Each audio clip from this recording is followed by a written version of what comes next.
I'm going to go ahead and start this meeting.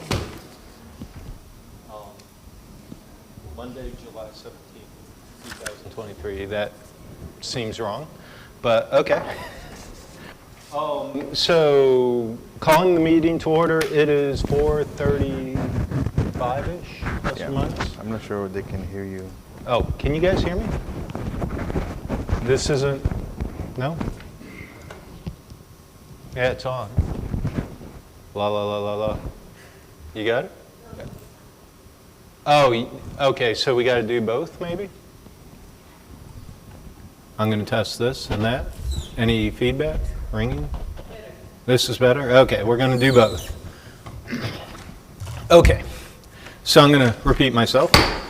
We're calling the meeting to order. It is roughly 4:35. I don't have a watch on me. And so we're going to kick off with public comments. Do we have any public comments? Anybody? No public comments. Okay. Any of the PB staff members here want to talk? No? Okay. Okay. Well, then we're going to quickly move on since it's Friday before a 3-day weekend. Didn't realize that when we scheduled the meeting. My apologies to everybody involved. Sorry. So on to item number 1, presentation and discussion of a proposed budget for employee compensation. This would be by Sergio. Perfect.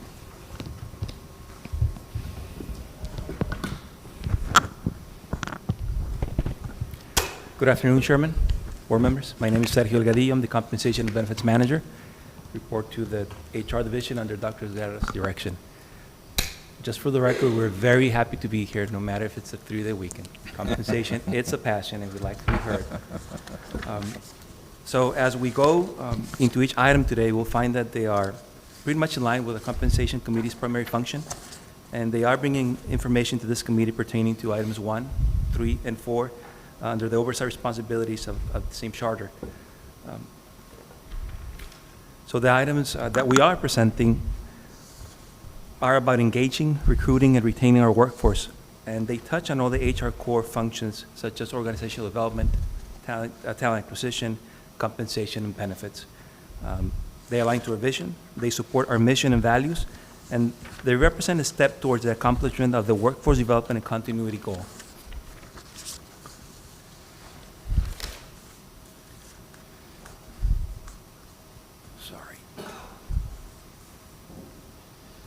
One click too fast, I apologize. So we shared previously with this board some HR statistics, and we highlighted turnover and retirement eligibility as one of the main issues that we needed to tackle. All items today directly or indirectly impact the 6 boxes that we see on the screen. As it pertains to compensation, I am going to focus on the last 2 boxes on that slide, which had to do with staying competitive and maintaining employees' earning power.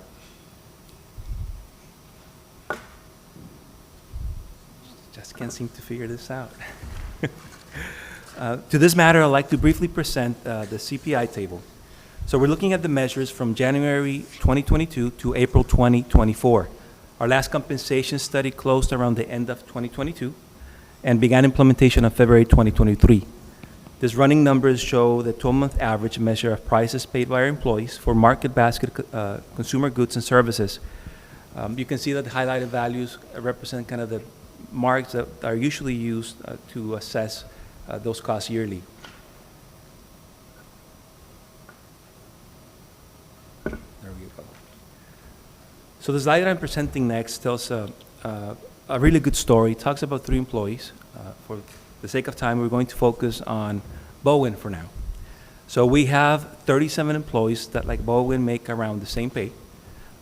These are CSRs, operator apprentices, maintenance workers, meter readers, etc. You can see on your left side, as this current, the Bowen makes around $15.56 an hour. So his pay was last adjusted in our classification and compensation study. Today, his pay remains the same. However, according to the CPI information, his buying power has reduced by 63 cents. So that is from $15.56. If we bring that amount to value today, that would equal a $14.93. And that is based on the VLS Consumer Price Index Inflation Calculator. It's a tool that is available to all. So this translates to around $50 less every paycheck. So for Bowen to have the same buying power today as when we adjusted his pay back in 2023, his hourly rate would have to move to $16.28. That would be the column all the way to the right, which is labeled retention adjustment. So this story is directly linked to retention. With the passing of time, if our employees' earnings are not adjusted to maintain their buying power, then less and less they will be able to afford their goods and services. And their tenure begins to translate into negative cost or loss. So based on today's value, we can see that Bowen has seen a decrease in his buying power.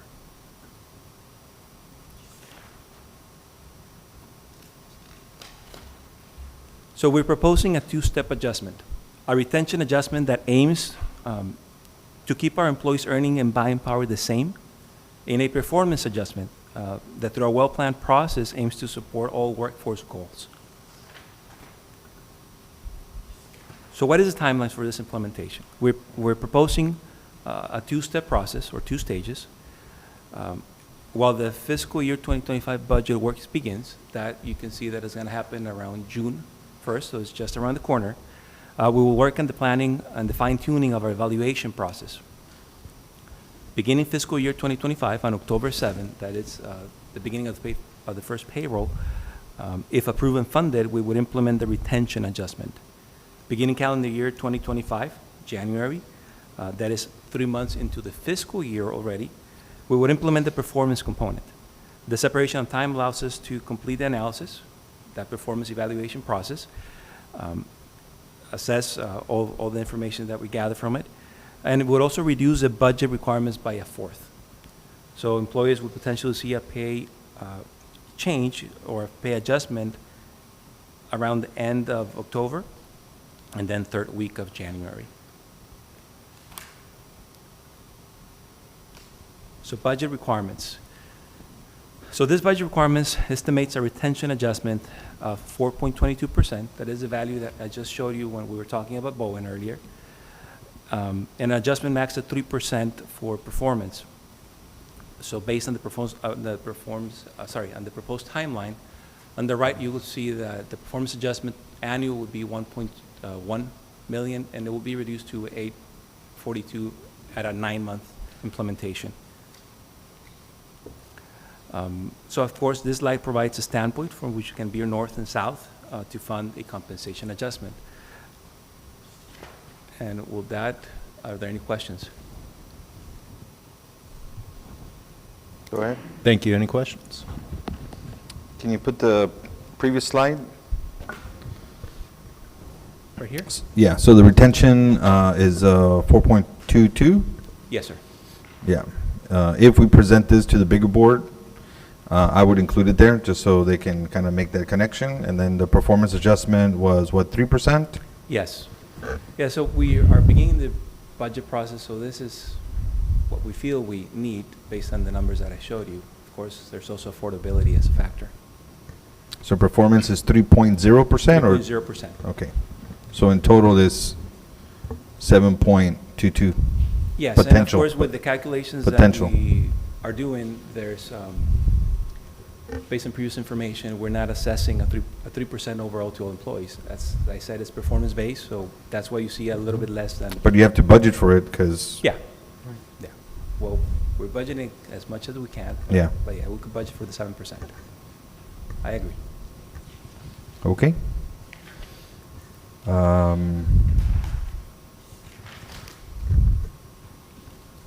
And the 4.22% was because of the CPI? Yes. Can you go through the math again there really quick? Was it a straight average?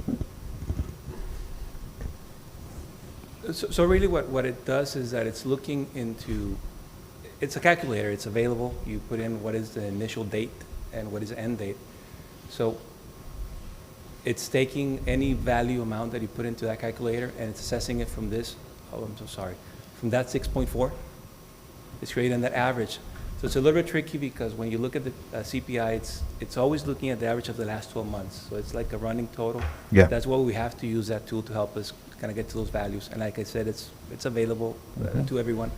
So it's a 4.2. The 4.2 comes in from looking at strictly the aftermath of putting in February 2023, 1556, and looking at April 2024. And really, this number populates itself, so it gives you that 1622 value. Can you go back to the previous slide? Yes, sir. Let me just explain.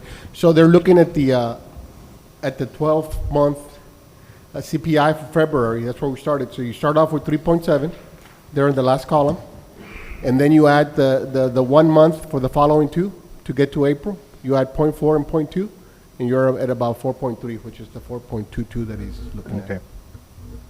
That's a better explanation for sure. Okay, and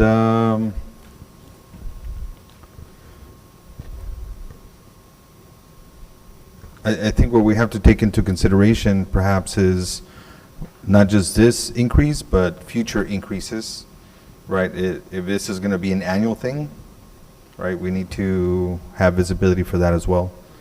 I wouldn't, at least for the bigger board, is making a decision just having 1 year and not having the discussion of what are we going to do in the future in general. We don't need to define it, but I think that would be beneficial as well. And I think we talked about this while setting up the meeting, and so, yes, I agree. You know, this is something that we are now trying to implement going forward. And so mentioning that, saying, hey, we're going to be bringing this to you every year, I think is a great idea. Yeah, we can certainly include those in our financial forecast Yep. for the next 5 years. Awesome. Thank you. Any other questions? No more We're all questions for me, set. yeah? Thank you. Great job. Thank you. Well, I'm next as well. Yes, sir. Okay, so item number 2, presentation and discussion on enhancements to Brownsville Public Utility Board's employee benefits. Thank you. Well, the Compensation and Benefits Department identified and assessed around 76 distinct benefits on the market. Some we benchmark really, really well. Some we have, but we can improve, and some we can add. So for this presentation, we're going to focus on 18 benefits, including several different areas where the benefits add substantial value, yet have no cost or a relatively low burden.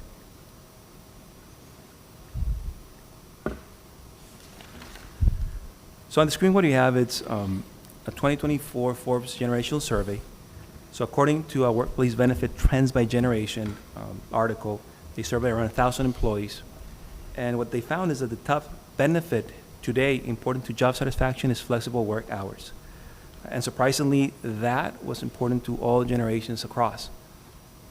So this resonates well with other articles that we've been seeing in terms of HR trends, where there is acknowledgement that the increasing personalization has become the challenge, with the industry trending towards policies that allow individual focus versus a one-size-fits-all.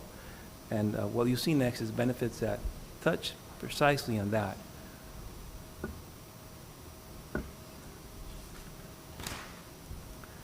So the next benefits that we'll be discussing will require, of course, plenty of legwork. They'll require development of policies and procedures and a clear outline of how they will be implemented. Yet upon discussing internally, we believe that these benefits really bring great benefit to BPUB. We surveyed management this week, so we didn't make it into our presentation today. And we asked them, in their opinion, out of a list of 35 benefits or benefit improvements, that they selected 10 top benefits that truly would increase employee satisfaction and would increase our ability to attract and retain employees. So again, the 4 main responses were calm time, hybrid work, flexible work schedules, and remote work. We had a 60-70 response among management. This is a survey that we limited to management just now, and our plan is to take it to all employees just so we can learn more what's important. But again, this resonates pretty well with the information that I shared just before. So again, this is the benefits that we're bringing in terms of flex work options that we believe are most important as a top priority to work on. To the left of every chart, you're going to see a money symbol or dollar sign, sorry, that talks about the cost of each one of these. Of course, There's relatively low cost. It has to do with making sure that we have the preparedness to manage work outside BPUB as remote work. But we are pretty equipped to do that as we did it a couple of years back through the pandemic.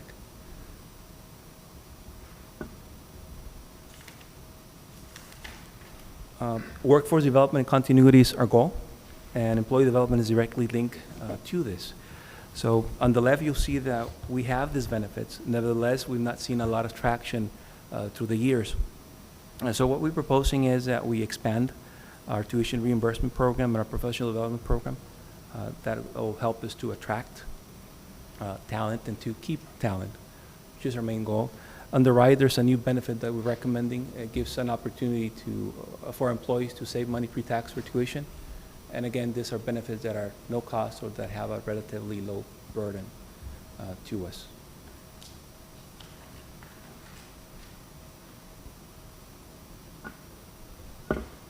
Next set of benefits, it's time off and leaves. So leaves continues to be high under impacting job satisfaction. And what we're proposing is that we rebalance what we currently already have available for our employees, that is our sick leave and our vacation.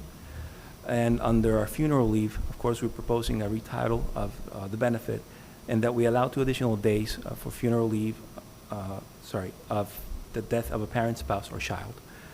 On the left, we're bringing 3 new benefits.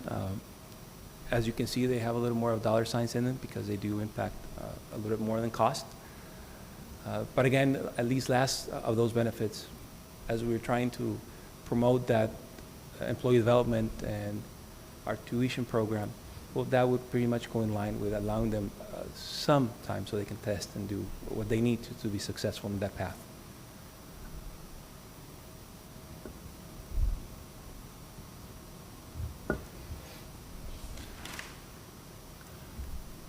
Under wealth and health and wellness, what we're bringing is 3 new benefits.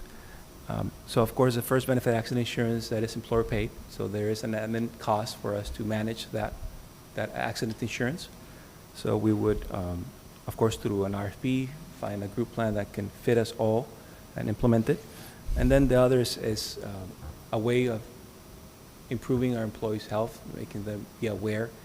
And of course, it also resonates in savings to our plan at the long run. So healthy employees are always a must. Just a quick question. Yes. So we have the nice little dollar sign legend there. Yes. So that's gym reimbursement will be more than 30,000 or less than 30,000 for the entire company? So what we are proposing, and again, we're focusing on low cost or low burden, to do it a source of a stipend. We're estimating around half of our workforce to participate, and a stipend of around 100 or reimbursement of around $100. That's how we calculated that. Okay.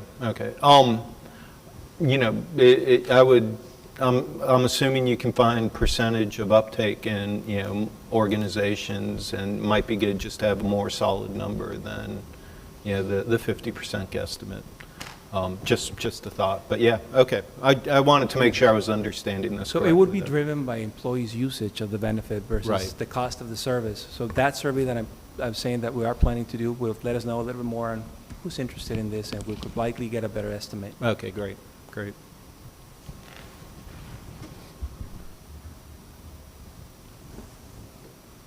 So work-life balance, these are all new benefits that we're recommending. So of course, dependent care FSA, it has to do with just giving our employees the ability to save money pre-tax so they can use it specifically for dependent care. Company match nonprofit donations, really had a low pull on that benefit through our first survey. And the last, emergency assistance fund, that's employee and company funded. Typically, companies put a small amount to start it, and the employees are the ones who are funding this. And through a third party, anybody who's in need can go and get this benefit. So again, low cost or low burden. And then on the right, we'll see an idea of trying to leverage some relationships and get some discounts for our employees on basic services. So this will be the last of my slide, and I'd like to just kind of tell a story. 10 years ago when I started, I went through orientation, and when I went to lunch, it was an overwhelm because there's a lot of benefits that we can choose already for the record, we have around 41 benefits currently at BPUB. A lot of them are employer voluntary benefits that we can choose. And everything we want, but not everything we could afford, right? So I guess it applies today. That's why we began, or we presented these benefits that are low cost and likely we can afford.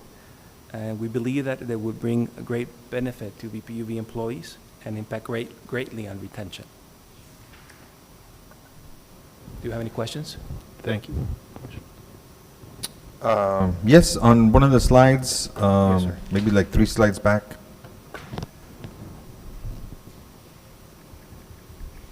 That one. Yes. Paid volunteer time off. Can you elaborate on that? Yeah, so of course, we like to focus a lot on community. The idea is that we can allow our employees some leave that they could use to go and volunteer to, we say they're Section 502c3 nonprofits, but any profit that's not strictly related or political of nature. So basically, the idea is that it's important to you, it's important to us, it's a nonprofit, we'll allow you some time, paid time for you to volunteer. We're not saying, of course, everything I said needs a lot of more legwork. It could be maybe 8 hours, maybe 16 hours, maybe 40 hours. We need to do a little more investigation. It's not a new benefit. We see in the market that this benefit is already available and exists for employees, and it's a great way to contribute. Some do a matching. We contribute 8 hours of your time, and the other 8 hours will help you with time from the company, and then we're collaborating with the community at the same time, employee and company. Okay, so if I'm a BPUB employee and I'm volunteering for a 501(c)(3) nonprofit 2 hours a week, would I get the benefit? I mean, I would get paid for that, or I can leave during the day, 2 hours? I'm not really understanding. So, like I said, they require a lot of legwork. We could say the maximum time that will allow you to volunteer would be 4 hours a day, so half a day. And if you were to go and volunteer to a place, you would get paid those 4 hours, as long as you put another 4 hours, or you can just get paid those 4 hours if that's how it works. But that's exactly what it is. You will get At paid your for pay it. rate? Yes, up to a certain number of hours. Okay. So I can speak from my personal experience with this. I also work for a nonprofit in Boston, and we get 8 hours a year to volunteer, and so it basically swaps out for your work time if you're able to get away and do that. Same thing with the matching. We in our situation get up to $1,000 matching for any nonprofit we donate to. So it's a nice benefit. That's again, we looked into market, and those are the benefits that we're seeing that are available and are attracting employees. So we figured it was important to bring it to this board, or this committee, sorry. Thank you. Sure thing. Thank you. Thank you.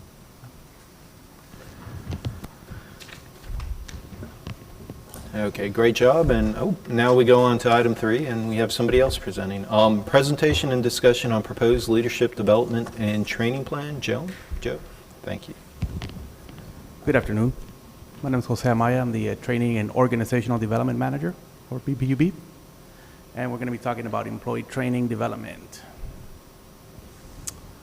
So one of the strategies that we've been implementing is it's a strategy that needs to address several things. One of them is training for professional growth and employee development, training to engage and retain employees, succession planning, and also a strategy that creates a culture of learning. When it comes to training for professional growth, we have an objective, and that objective is for every employee to be provided with an opportunity to learn and grow professionally within their role.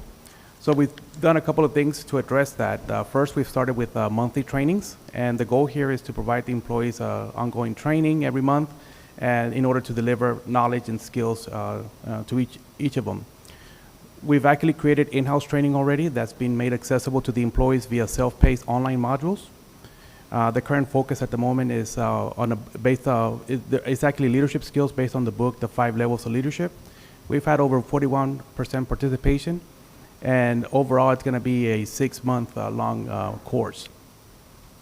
Employees are able to log in at their convenience. They're able to play it. If they need to replay it, again, since it's online accessible, they're able to do it within business hours. We're also implementing a lunch and learn event. These are professional events offered that are going to be offered to all employees. The topics include communication, for example, public speaking, organizational updates, among others. And we've committed to holding 3 events a year with about 40 employees being able to attend, sign up, and attend them. In the past, we've always had 100% participation, so every event actually gets signed up for and they do attend. We've also looked at specific training for employees, and of course here the focus is to deliver specific skills. Yes, while our focus is to deliver in-house as much as we can, we also look at partnering with other organizations in the area or anything that's being offered. So case in point, earlier this year, we were made aware that TEEX was offering disaster recovery training. And this is something that we passed on the communication to our employees. Our employees were able to sign up for it. They actually offered 4 courses throughout the year. And if our employees actually completed all 4 of them, they actually get to also receive a certificate. We're also looking to finalize the courses for supervisory and manager training. We are working with a vendor. They're called World Class Training. And while right now we're seeking their services to kind of help us with the training, ultimately, again, the goal is to move it in-house. TSCC has been a very good partner as well. They actually offered mechatronics training to some of our employees in the SCADA department, and completely free, and they actually get certification as well, and we did have some of the employees sign up for it. When it comes to additional development, we do focus also on individual development plans, and the focus here is to help our employees reach their short-term and long-term goals and maybe also improve their performance. Some of the most common courses that they sign up for include Microsoft Excel, Microsoft Word, cybersecurity, and even some of them, we do offer some courses that allow them to prepare themselves for some common certifications from the field. So far this fiscal year, we've had employees complete 95 courses. There's also compliance training that we provide. Compliance training is one of those that's mandatory. Some of the examples include ethics training, harassment prevention training, and on this one we do have 100% participation and completion. We also look at training to help us retain our employees. We actually segment this in two sections. The first one is we look at how we can use or leverage training to retain our employees that are at the new hire, and those that are also tenured. New hire would be an employee that's anywhere less than a year in tenure. And we've done a couple of things. We've focused quite a bit on the welcoming and the integration of the employee. As Sergio mentioned, sometimes, especially those employees that come from outside the utility service, some of the information can be a little bit overwhelming. And what we've done is we've redesigned the orientation process. Once again, we made it a self-paced online module, so that way employees can sign up. If they need to revisit, they can always revisit as needed. We focus on marketing some of the key benefits as well. I mean, that is one of the things that we can say we're proud of that we provide as an organization. So we also talk about that. We moved to providing or obtaining feedback from our new employees via surveys, but we're also creating new surveys and new focus groups down the line, so we can get additional feedback and once again better engage our new hire employees as they come in throughout and as they transition in being tenured employees. On the tenured staff, again, we already mentioned some of the things that we're doing. We're providing different training topics, different opportunities. We continue to provide in-house learning events, and case in point, we do have, for example, our Employee Learning Week, and we're always looking to see how else we can market the trainings that we have available to them. Succession planning is also one of the big ones that we have, and this is something that is being currently worked on, and it's in development. We did have a succession plan that we executed a few years back. It's something that we're going back and putting it back into practice. And this is kind of like the outline that we followed in the past, and we're going to continue to follow. We're going to focus on identifying key positions.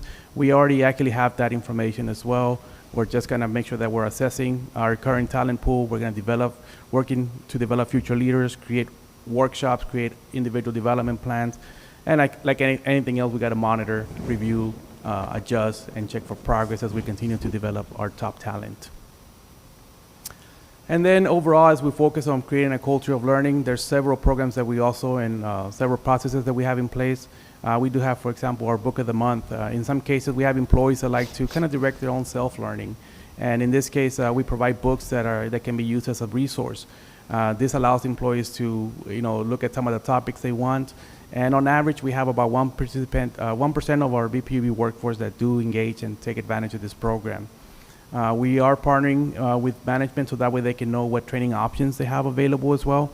We do guide them through the training process in case they need something that may not be readily accessible, but we can kind of help them to either acquire it through RFP or through networking. We do work on engaging the learners now. We do try to obtain as much feedback as possible on the training and their training interests. We've done so via surveys and focus groups. We've actually, anytime that we do a training, now we're sending out surveys. We're trying to get information back, what their preferences are. We've done it to obtain the preferences for the book of the month and for the trainings that they're looking for. So that allows us to, once again, start creating and maintaining that culture of learning. This is what it looks like once we map things out. If you look at the whole year, this is the training that's being provided at minimum to the employees. They still attend to other trainings. So, for example, if there's a conference like APPA, TPPA, some employees still have additional resources that they can attend. Some of them may still get additional training for their certifications and other needs. But this is a minimum what we can expect for the employees to receive. Any questions? Thank you. Can you take us through what the legend for the previous slide was, the micro? So here we have the months of Yep. the year, and this is just a schematic template, so we have each month. If every month we're providing a minimum of a training session, and we call it a micro-learning. This is supposed to be a concise type of training, very specific to the employee, and this is for all employees across the group, from entry-level employee all the way to our executive team. So that's provided each and every month. As I mentioned, we committed to 3 lunch and learn events. So here we have them mapped out as well, where in some cases, they'll have their typical monthly training. In addition, they'll also have access or the ability to sign up for the lunch and learn events. As we sometimes, whenever we provide our annual reviews, there's times that employees do sign up for job-specific training. We do our annual review process at the beginning of the fiscal year. So as they receive feedback, normally between the period of January to February, that's when some employees are looking, and some managers are also looking to get some additional resource and information for those employees. So this is when we can say we can target job-specific training for that group. On the top side, we have our surveys that we're focusing. Once again, we do try, right now some of it is already started, some of it is in progress. We are trying to focus on providing a focus group and obtaining feedback from new hires on an ongoing basis for the first year. We want to see how well things are going for them. So NH is new hire. New hire. Got it. Yes. And that way they can kind of let us know if something's not being met or something needs to be adjusted. We can obviously get that information and then really work on anything that needs to be adjusted. Yeah, I think the point is if you present this just to put NH equals new hire, Sure. micro learning, Absolutely. that A type little of bit of stuff. detail, yeah. And just one last thing, the new hire on board, that's scheduled in January, but we don't wait a full year. Somebody Right, no. starts in February. This is anytime somebody gets hired, this is an Perfect. ideal template. If somebody begins in January, this is what they typically would expect. Okay, perfect. Okay. Any questions? Not a question, just a comment, maybe something to consider is mentorships within the organization. So I think that I've seen that work pretty well, where you have maybe a person who can partner with a senior level or other manager, where they can set up some time and have that space to talk and learn. And so I've seen a lot of learning, and I've seen a lot of engagement, right? You build trust with the person, Right. you learn about the organization. So just something for you to consider later. An internship program where we invite college level students to participate, which you mean is more of a mentorship? Yeah, someone from the organization, from within the organization would, you would be mentoring them, in that example, and maybe meet once a month and just talk whatever, hey, this is going on, this is how I feel, what do you think if I'm working on this project, how should I present it, just kind of overall mentorship, obviously if you have a little bit more experience, you can share, Thank you. share that, yeah. Thank you. Anything else? Thank you for your time. Well, thank you very much. Moving on to the next item, which is 4.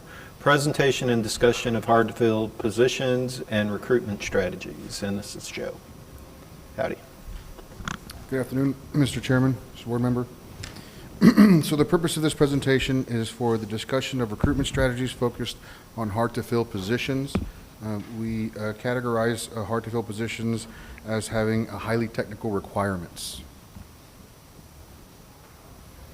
And so this is a snapshot of our vacancy report. This is as of this Monday. We currently have 50 vacancies here at Brownsville PUB, and what the chart shows. Sorry, how many vacancies? 50. Okay, so I went on to the website probably Tuesday or Wednesday, and I only saw, I think, in the teens, maybe 13 or so vacancies advertised. Posted, correct. Yeah. Why is that? Yeah, so I'll Oh, cover that here okay, just a sorry. second. Yeah, good Jumped in. question. Thank you. So, excuse me. So this shows the different processes that we have each of those positions under, and so everything that you'll see in highlighted in blue is currently under our recruitment process at some point. And so we typically advertise positions on average about 14 days. So even though we have these 50 vacancies, again, 39 are in this process, and so we'll only advertise them for 2 weeks, and then we'll close that. And then following that, we have an interview process, we have selection process, we have an onboarding process, we have assessments, and so. You wait the full 2 weeks before you call any of the candidates back? Typically, yes. So it just depends on the posting, but typically, yes, you want to give everybody an opportunity to apply. And then once it's closed, at that point, the manager may have started to review applications as they came in, but we wouldn't typically start the interview process until after the position has closed. I'm not a fan of that, only because it slows down the feedback to the applicant. Especially these harder to fill positions, somebody's applying, and yeah, I tend to do this on a rolling basis, where, you know, if not every day, every other day, checking whatever our particular job portal is, and saying, okay, who do I have to respond to today? Just because if we wait that 2 weeks, we have somebody extremely interesting. You know, they apply on Monday of, you know, week 1, and, you know, they don't hear from us for a few weeks. You know, 2 weeks to review, and then maybe another week or two, and all of a sudden they forgot what they applied for. So just thought I'd mention that. Of course. And so our system does communicate with our applicants throughout the entire process. So the moment an application is submitted, every candidate is emailed with a reply from our system. It's an automated reply, and it's either a pass-fail message, just depending on their qualifications for the position they applied for. You know, it could say something to the effect of, you know, thank you so much for applying. Unfortunately, right now, you don't meet the qualifications for this position. We encourage you to continue applying. Here's a list of our other current vacancies, right? Please go to our website, et cetera. If it's a pass message, it's thank you so much for applying. This process, we're currently reviewing applications. We let them know the close date. This position will close at this point, at which time we will continue with the rest of the process, and in that also includes our contact information. And so it's got a direct number to my office, the recruitment office. The line rings on 4 phones, and so we're constantly in communication with people who are applying. So just hopefully that'll kind of help some of that.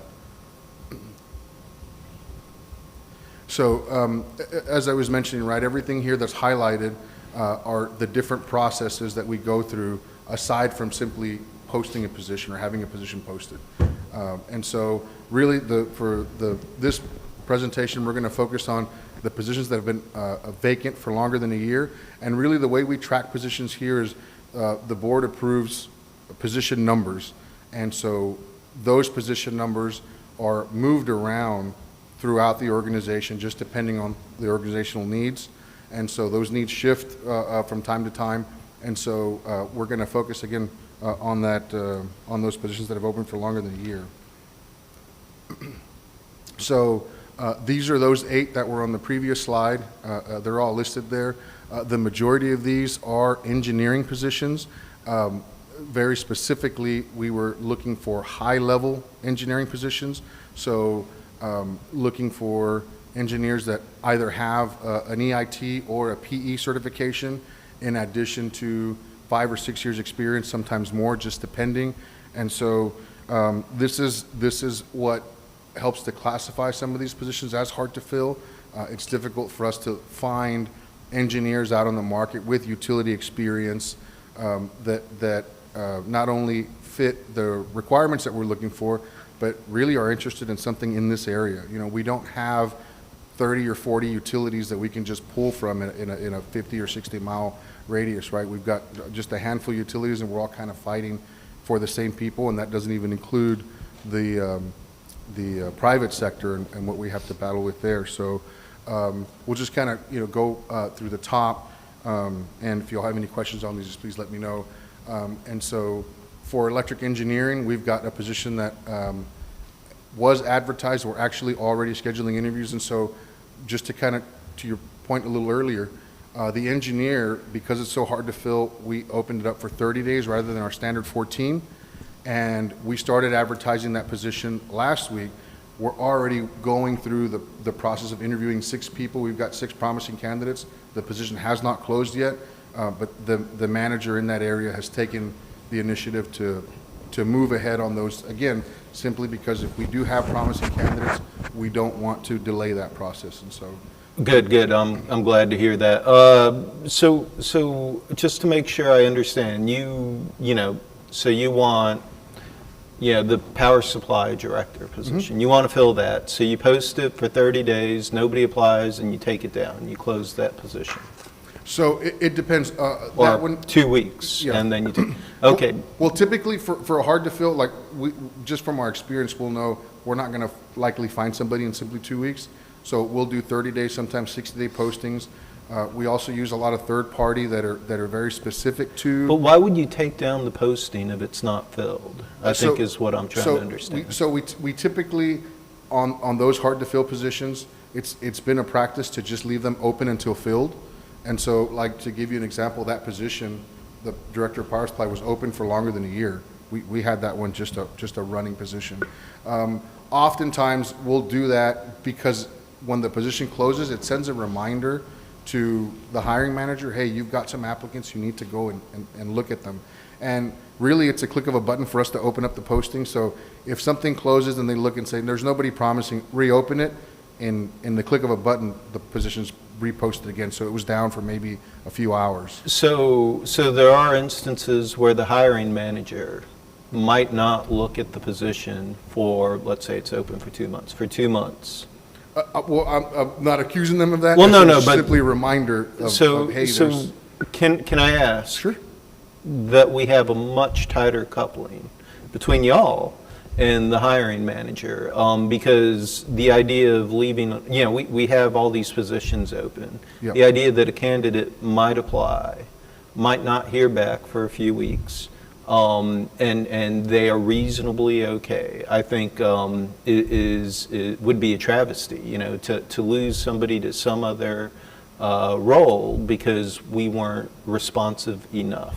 And yes, I know we have our automated systems, but as somebody who has applied for jobs and got in the automated responses, I don't think I ever opened them. So, if we had just a way to tighten this up, especially on these hard to fill positions, where we have some other way of pinging the hiring manager saying, you better be checking often. And then also keeping the position on the website so that we can keep the visibility up. Because one of the things that, I think should be pretty obvious is people don't apply for jobs based on our schedule. They're not looking for, I don't want to be a lineman just the 2 weeks you have this position open. If I want to be I finish school and then I start looking. So the correlation may not be there, and we may be missing many candidates because of that. I also, would like to know, one thing we may want as a board is to have the hiring managers who have had these positions up and open for a while, report to us. How many people have applied? And I think the hiring managers themselves, how many people have applied? Why didn't we think they were acceptable? What are we doing to open the aperture? Because, if I'm sitting there and I'm saying, hey, the director of power supply has to have at least 5 years of experience and at least a PE, and I've turned down somebody who had 3.5 years, well, maybe that's something that we should all discuss as a utility. Is that what we think is acceptable? And I say power supply because that just happens to be the one I remember, not because I think that one's problematic. It's all these positions have been open, and Art specifically has tasked me with trying to corral this into something a bit more manageable. Sure. So anything we can do to help, any thoughts, but I would suggest as a utility, our folks get together and say, hey, look, if you're responsible for hiring somebody, that is your job. That is part of your job. That should be part of your performance evaluation even. And if you're not hiring somebody, let's resource people, make sure they have everything they can, but at some point, we got to start asking questions, why isn't this happening?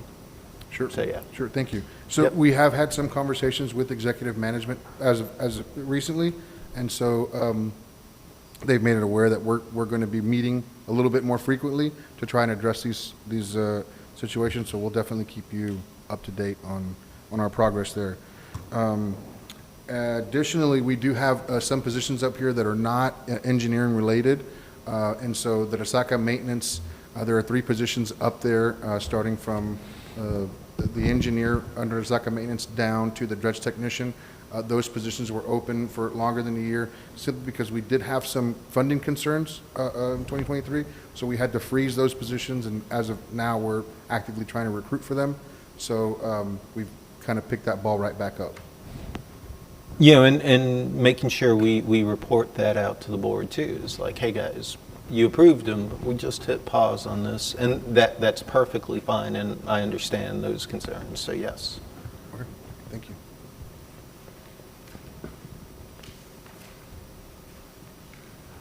Okay, so some of the strategies that we have implemented or continuing to work on to try to become a bit more competitive, specifically on some of these hard-to-fill positions. As you all know, the 2023 compensation study is something that was rolled in about this time last year, and so that certainly helped with some of those more competitive positions, those highly technical positions. And so this is right to your point, number 2, reduction of time to fill a vacant position. So we're looking to shorten our onboarding time.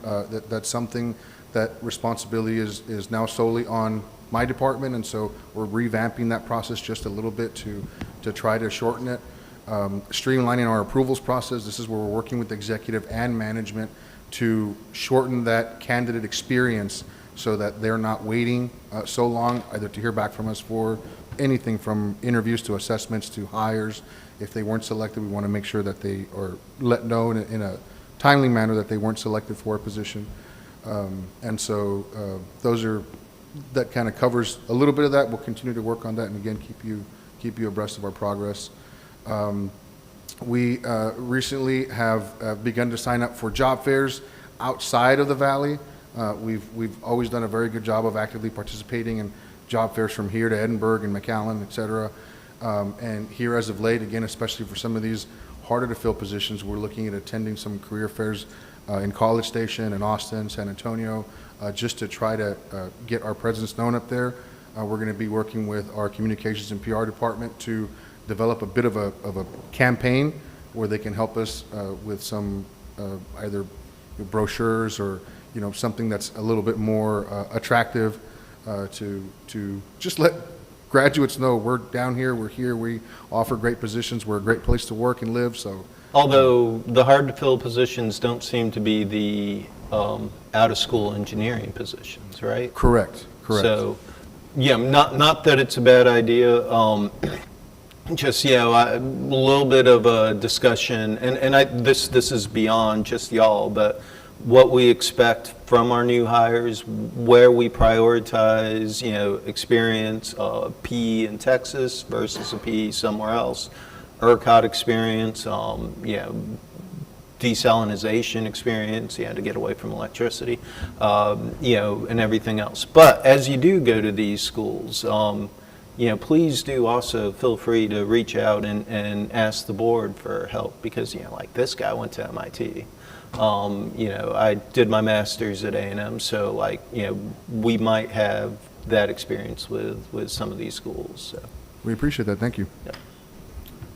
And then where are we at? So number 4, we have executed some contracts with some professional recruitment firms for some of those really difficult to fill positions. Excuse me. We're working with one specifically for the Director of Power Supply. We're working with another for the Water Wastewater Division Manager and a Senior Civil Engineer. Again, all those PE positions that we're looking to fill. They're very specialized recruitment firms looking specifically into those areas, so they're going to help us out there. We'll hope, again, we'll keep you informed on what's going on.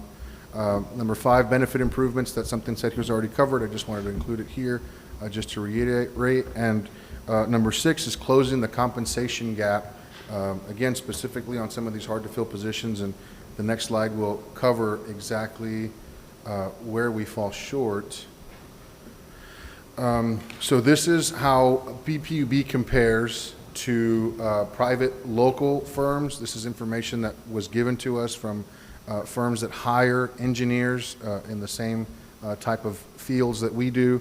And so if you look at the first 2 lines there, an entry level, say graduate engineer, all the way through an EIT, we're very competitive on those scales all the way throughout.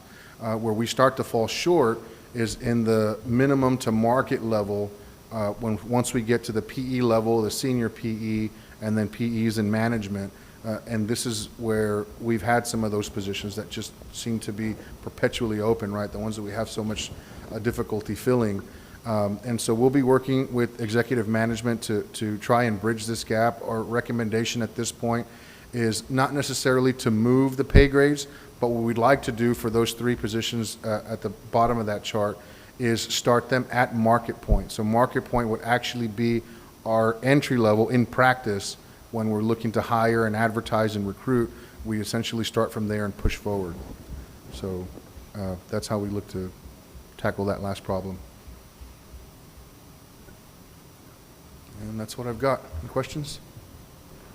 I've asked a lot. Any questions?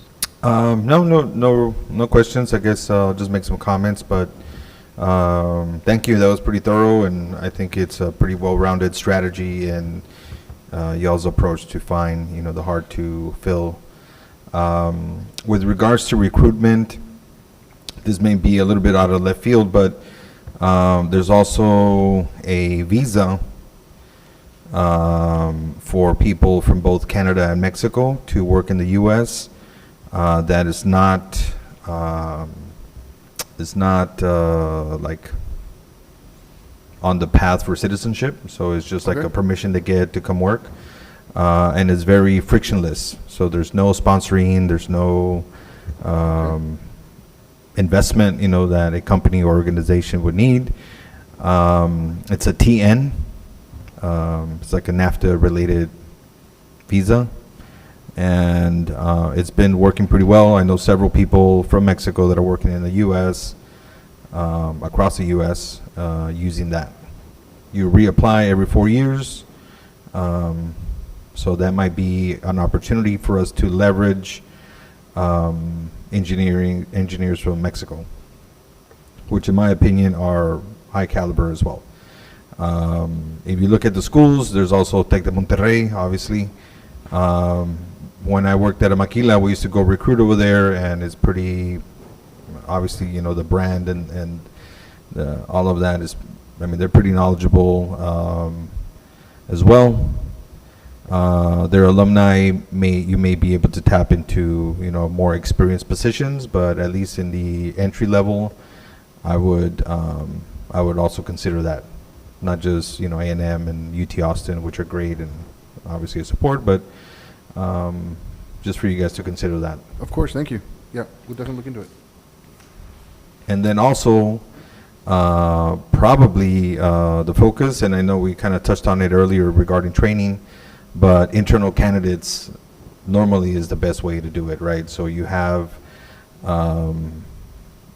people that are, started off on a lower, and, if we can help them with the reimbursement, education reimbursement, all of that, I think that would probably be the best approach, right? I agree 100%. So yeah, and I think that's it. Thank you. I agree with that 100%. I'm a big proponent for promoting from within, and it's actually in our policy to look within before we look outside, so. Yeah, cool. Yeah, we do that at Rich Products, and it's paid out very well. There's a lot of tenured people there. I think our average is probably like 18 years. I'm the least tenured person there from the management team. I've been there 10 years, so. And there's a person there who's been 40 years, so. Anyways, that's it. Thank you. Thank you.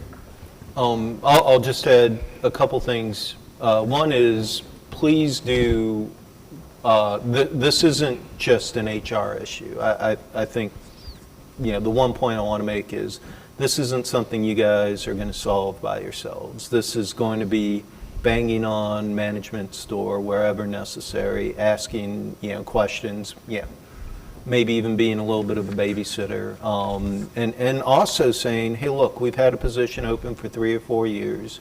Why don't we do that, to Gerardo's point? Start somebody young, and, they would have had the experience necessary, if we did that 4 years ago. And so start somebody young, lower position, and move them through the ranks, so we can promote within. And then one other point is, we don't really want to recruit MIT people because, come on. I was going to make that joke earlier and just, okay, I got to make it. Okay, thank you very much. Okay, so. If there's ever an option for me to work at PUB, as a MIT person, I'd be very happy with that, so keep it in mind. That's when we're running into trouble, folks. No. So, okay, item number 5, presentation and discussion on proposed enhancement to Brownsville Public Utility Board retirement program to include creditable service buyback provision. Okay, good afternoon. Emilia Guerra, Director of Human Resources. And I want to say thank you very much for your ideas. You bring the outside perspective to us, and we really value your ideas and anything you can share with us on how we can make it better for us. So the Texas Municipal Retirement System is our retirement system. Only because I keep getting yelled at. Can you bring that microphone down to, can everybody hear? Do we get a thumbs up? Better? Oh, nobody could hear you. So what about now? Try saying something? Sing a Hello? song? Okay, great. Okay, thank you. Okay, so TMRS is our retirement system, and one of the options under TMRS that we currently do not have is the buyback of credited services previously canceled credit provision. It's a big word, but when a member withdraws his or her contribution and becomes reemployed with the TMRS organization, the member may be able to buy back the previously canceled credit in the system. So there are some requirements that PUB needs to put into place in order to offer this buyback provision through TMRS. First of all, we need to send a notice of our intent to adopt the buyback provision to TMRS. And then TMRS must determine that all obligations charged against the PUB's account in the Benefit Accumulation Fund can be funded. So they will conduct an actuarial study to determine the requirements to fund the potential matching for current eligible employees for buyback. And then they will look at the health or the funding capacity of our fund. And keep in mind that when an employee cancels their credit, PUB matching always stays in the fund. If there are no additional requirements, the obligation relies only on the employee. And third, then we would take an item to the board to adopt the provision under our TMRS plan.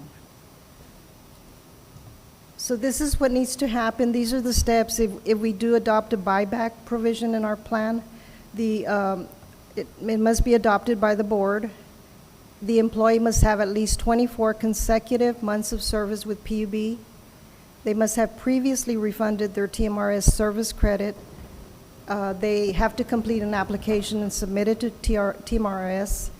And then they must redeposit the amount previously withdrawn with a 5% per year withdrawal fee. And then the buyback must be made with a single payment, and it may be purchased by a rollover from a qualified plan. So if we go to the board, which we would change our retirement policy, and we would wait for the actuarial study to come through, and then we would proceed to go to the board to add this option. Do we have any guess now at what that would cost us? No, we don't. It really depends on how many employees are eligible. They must, like number two, right? They must have at least 24 consecutive months in service with the PB when this provision gets adopted. And then it really depends, are they going to be able to bring that money back with the 5% interest per year? Right, so I would say that I would venture to say it wouldn't be that expensive. For the utility? For And Right, for the Yeah. utility as a whole. So. Okay. Yep, keep us surprised to that. I think that could be an easy, good win. Okay, and that's all I have. Any other questions? No questions. Thank you. Okay, thank you. Thank you very much. Okay, and at this time, do we have to do motions? I guess so, for our committee. We are going to entertain motions to go into closed meeting, and just to tell you what we're going to discuss. Item number 1 is discussion on executive and senior management directors, team compensation and benefits. This is section 551.074. And then when we come back, we'll reconvene, we'll talk about the closed meeting items and look for future agenda items. I move Okay. to go into closed session. I'll second that motion. All in favor? Aye. Aye. Motion passes.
Okay. It is 6:16, and we have just come out of closed meeting, and so we're going to reconvene. And discussion and any possible recommendation on closed meeting items. We didn't have any, so, or any recommendations, or, there were closed meeting items, obviously. Okay. And now, discussion and/or requests for future agenda items. Nope. Okay. At this time, I will entertain a motion to hang out here for the next few hours. I move to close meeting. Oh, and I will second that. All in favor, say aye.